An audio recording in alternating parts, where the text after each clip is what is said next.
Di situ kalau kita melihat di lapangan biasanya kan nanti ada aparat polsek yang datang, yang patroli-patroli. Itu kadang mereka kasih, ya ada jatah lah.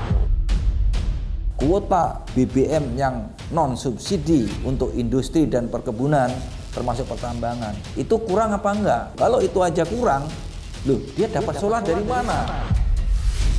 Karena selisihnya kan 10-an ribu lebih nih antara subsidi dan non subsidi. Tentu ini pesta pora yang luar biasa bagi para mafia minyak.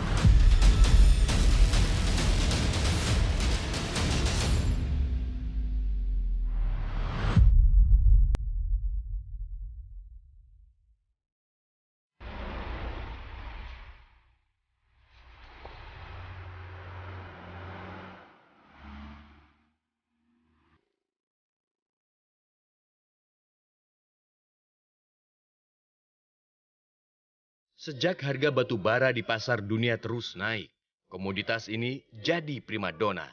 Masyarakat berlomba-lomba adu nasib di pertambangan batu bara, khususnya jasa angkutan.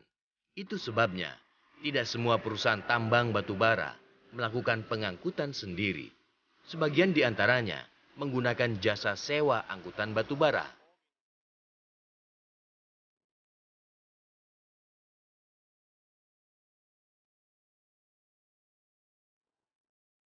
Truk-truk inilah yang menyerbu pengisian solar subsidi di SPBU. Mestinya truk tambang dan perkebunan hanya boleh minum solar non-subsidi, yaitu jenis Dex Lite ataupun Pertamina Dex. Namun fakta di lapangan berbeda dengan aturan di atas kertas. Truk-truk tambang turut memburu solar subsidi lantaran harganya 2 kali lipat lebih murah dibanding solar non-subsidi. Selisih harga terendahnya bahkan mencapai Rp7.800 per liter. Fenomena serupa juga terjadi di Kalimantan Selatan. Berdasarkan data Dinas Energi Sumber Daya dan Mineral tahun 2022, setidaknya terdapat 200 izin usaha pertambangan batu bara. Diduga, sebagian dari solar subsidi mengalir deras ke tambang-tambang tersebut. Itu sebabnya kelangkaan solar sudah menjadi makanan sehari-hari di bumi Kalimantan Selatan. Ketua Organda Kalimantan Selatan menyebut kuota solar subsidi dan non-subsidi di bumi Banua timpang sebelah. Ibarat sudah jatuh, anggota Organda masih tertimpa tangga juga. Lantaran harus saling sikut demi tangki solar terisi. Di sini kan ada banyak perkebunan, ada pengusaha pertambangan dan sebagainya. Kan kita bisa ngitung itu.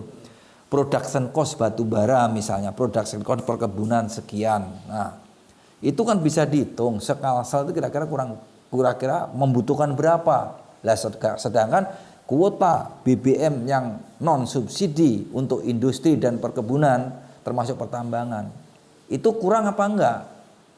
Kita logika berpikirnya seperti itu. Kalau itu aja kurang, loh dia dapat solar dari mana? Kan nggak mungkin bahwa dia ini kalau kebutuhannya itu banyak, kan pemerintah juga tahu loh.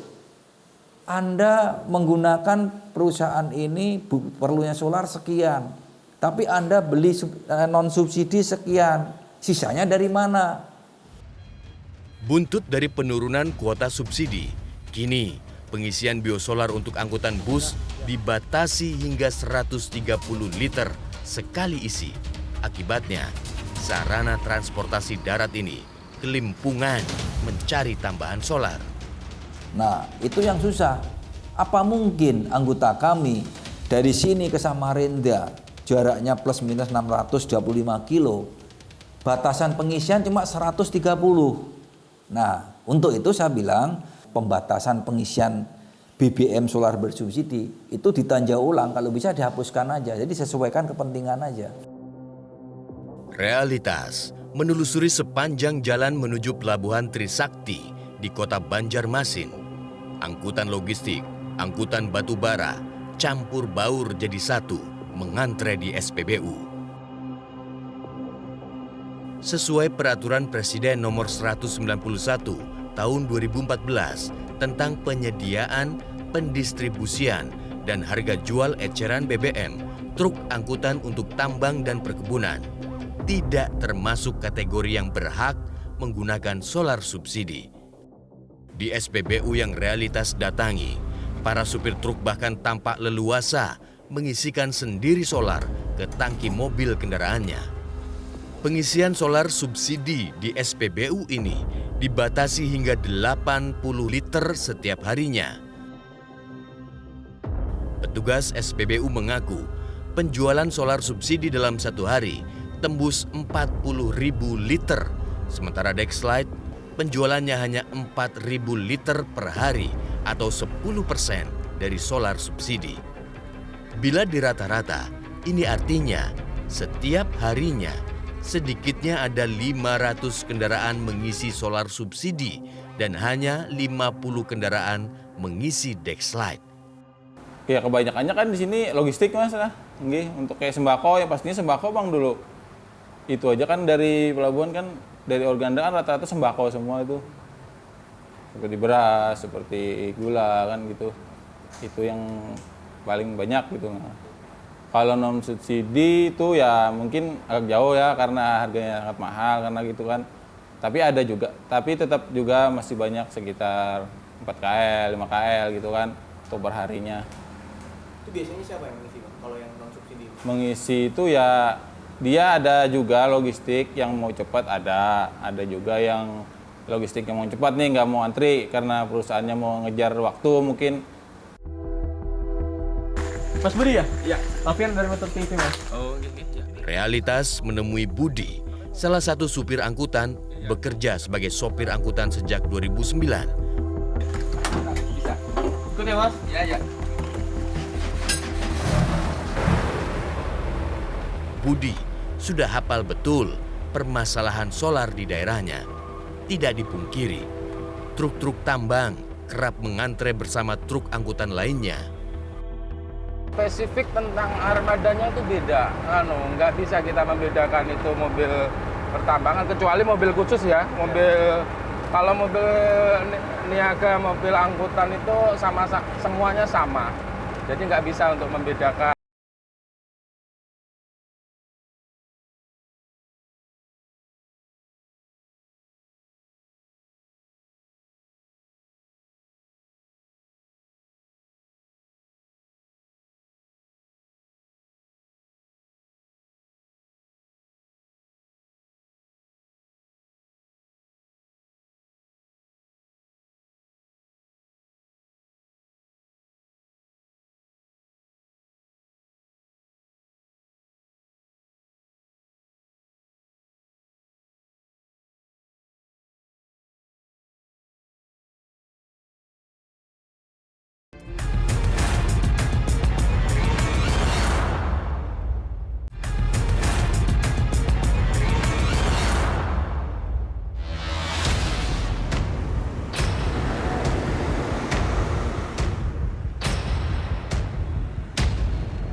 Ahmad Rifani ini sedang antri solar. Iya, Ini memang setiap hari ngantri solar di pengungsi ini Mas?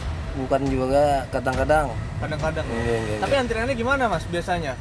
Gini bang lah, setengah harian dulu sama antri. Seharian? Setengah harian. Setengah harian ya nunggu ya? Iya. Tapi biasanya kalau nunggu setengah hari tuh pasti dapat gak sih solarnya atau kadang pernah nggak dapat?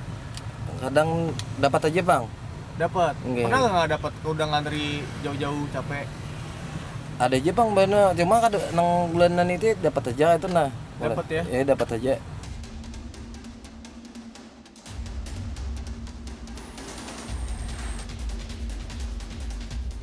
Kenaikan harga solar subsidi yang ditetapkan pemerintah sejak 3 September 2022 nyatanya tidak mempengaruhi kebutuhan solar subsidi di Kalimantan Selatan. Bisa dilihat antrian panjang ini mewarnai SPBU yang ada di Kalimantan Selatan karena memang paritas antara solar subsidi dengan non subsidi ini amat sangat jauh.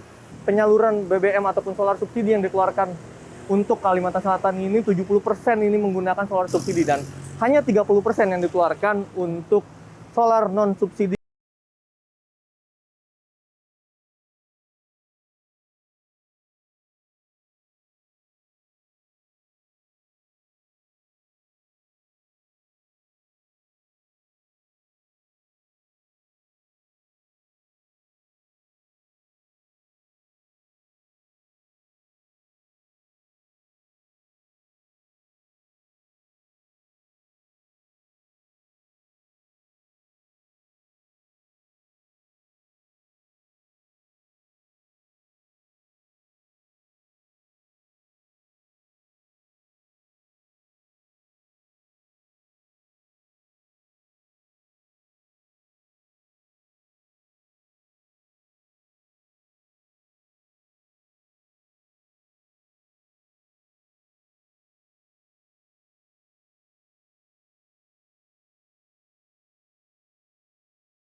Kalau sistem mereka beli juga di POM dengan harga lebih tinggi dari kami yang umum. Kalau dulu kan harga cuma 5.150, mereka ngambil harga 6.000 dengan operator gitu, kerjasama dengan operator. Habis itu dibawa ke pangkalan yang industri itu kan tangki-tangki industri. Nanti truk industri itu tadi yang ambil tangki industri tadi yang warna biru itu. Mereka yang jual ke tambang-tambang ilegal, tambang resmi juga. Yang saya tahu sendiri itu mereka punya DO sendiri kan, punya apa? DO Pertamina itu. Kalau keterangan supir-supir teman-teman kita itu DO-nya mereka bisa buat katanya. Dengan oknum-oknum pemainnya juga kan istilahnya. Selama ini, truk angkutan batu bara lancar-lancar saja mengisi solar subsidi lantaran tahu sama tahu saja dengan para pemilik dan petugas SPBU. Kalau dari pihak SPBU bahkan pemiliknya, mereka itu sebenarnya tahu. Cuman mereka namanya uang lah. Jadi gimana? Tahu dan diam, karena mereka dibeli dengan harga lebih tinggi oleh operator. Mereka beli dengan operator harga lebih tinggi. Habis itu parkiran tadi, alasan mereka untuk mengamankan jalan supaya nggak macet. Nah, di situ kalau kita melihat di lapangan, biasanya kan nanti ada aparat polsek yang datang, yang patroli-patroli, itu kadang mereka kasih, ya ada jatah lah. Sekretaris Daerah Provinsi Kalimantan Selatan tidak menampik ada kebocoran solar subsidi di wilayahnya. Alhasil, penyaluran solar subsidi saat ini sudah over 11% dari kuota. Ya, yang pasti kebutuhan solar pasti cukup signifikan untuk aktivitas pertambangan di Kalimantan Selatan. Yang pasti kita sudah membuat surat edaran gubernur yang saat ini sudah kita tempel hampir di semua SPBU, dan itu terlihat batasan-batasan siapa saja yang berhak dan sebagainya, hingga itu tinggal bagaimana kita mengawasi di lapangan seperti apa. Kita berharap masyarakat juga ikut membantu mengawasi. Hitungan versi Walhi, kuota solar subsidi dan non-subsidi untuk Kalimantan Selatan sangat tidak sebanding dengan jumlah industri tambang yang ada. Dengan jumlah 800 lebih pertambangan yang beroperasi saat ini, bukannya tidak mungkin solar subsidi lari ke tambang.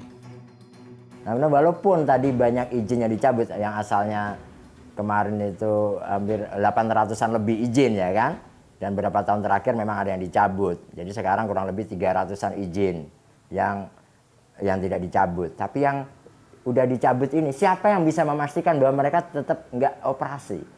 Berarti kebutuhan energi, kebutuhan energi minyak untuk para industri ini semakin meningkat. Akhirnya mereka bermainnya apa? Ya udah, mafia minyak menggunakan BBM subsidi. Karena selisihnya kan 10-an ribu lebih nih antara subsidi dan non subsidi. Tentu ini pesta pora yang luar biasa bagi para mafia minyak, ya, dengan mengambil hak misalnya untuk rakyat yang subsidi tapi diperuntukkan untuk kebutuhan industri. Hingga Maret 2022, konsumsi solar subsidi nasional sudah over hingga 13%. Namun hingga Agustus lalu, pemerintah melalui Pertamina masih terus menambal permintaan tambahan kuota. Padahal kuat diduga selama ini solar subsidi bocor ke sektor tambang dan perkebunan.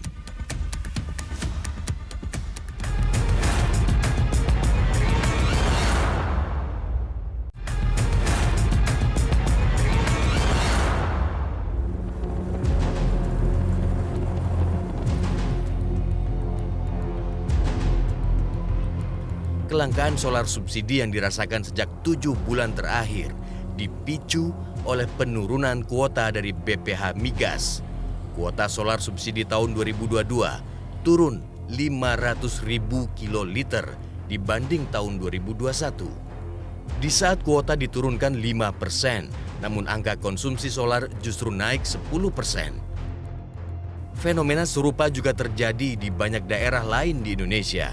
Celakanya, gara-gara seret kucuran solar subsidi di lapangan, pemerintah daerah pun ramai-ramai meminta penambahan kuota ke Badan Pengatur Hilir Minyak dan Gas Bumi. Pemerintah daerah seolah menutup mata kemana dan untuk siapa solar subsidi mengalir. Meski kuota jebol, daerah hanya mau tahu kebutuhan biosolar di wilayahnya tercukupi. Porsi dari solar subsidi itu terhadap keseluruhan penjualan solar hari ini mencapai 93%. Jadi yang non subsidi itu hanya 7%. Ya ini harus kita lihat apakah betul. Gitu. Antrian-antrian yang kita lihat nih kelihatannya justru dari industri-industri besar. Sawit, tambang, ini harus ditertibkan. Harusnya kalau yang subsidi itu tidak mengcover industri tambang dan perkebunan sawit. Data dari Pertamina Kalimantan Selatan menyebut, dari kuota 218.000 hingga awal September lalu, sudah disalurkan 147.000 liter. Sedangkan penggunaan solar non-subsidi baru menyentuh di angka 62.000 liter, bahkan kurang dari setengah konsumsi solar subsidi.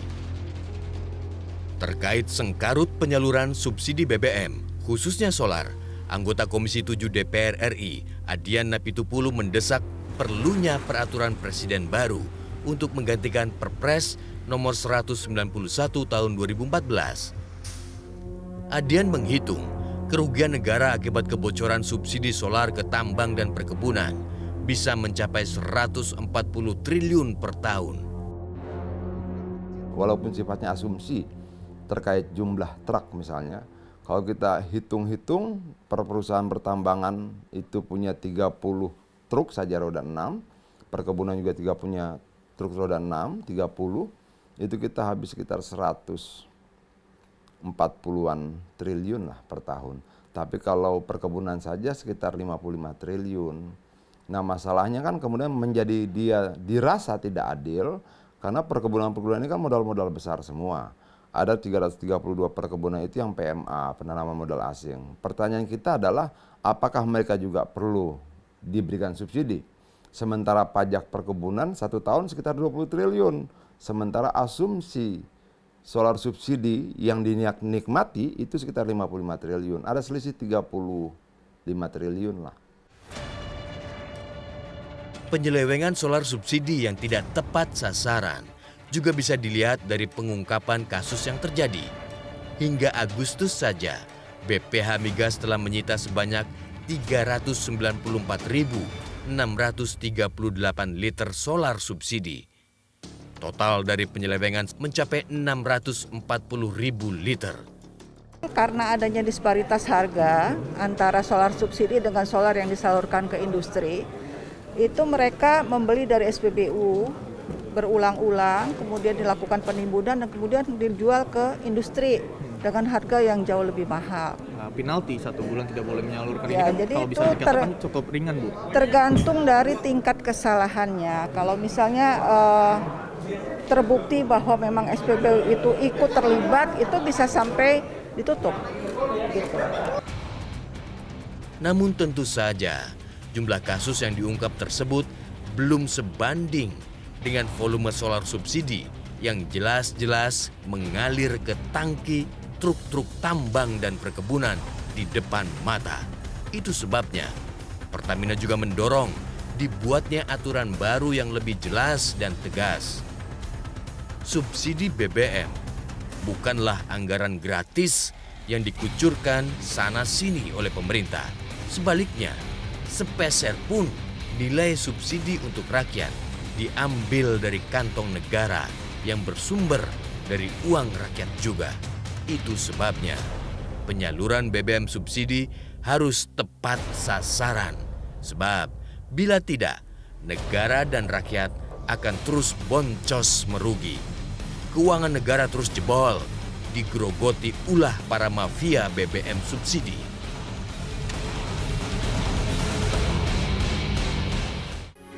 Metro TV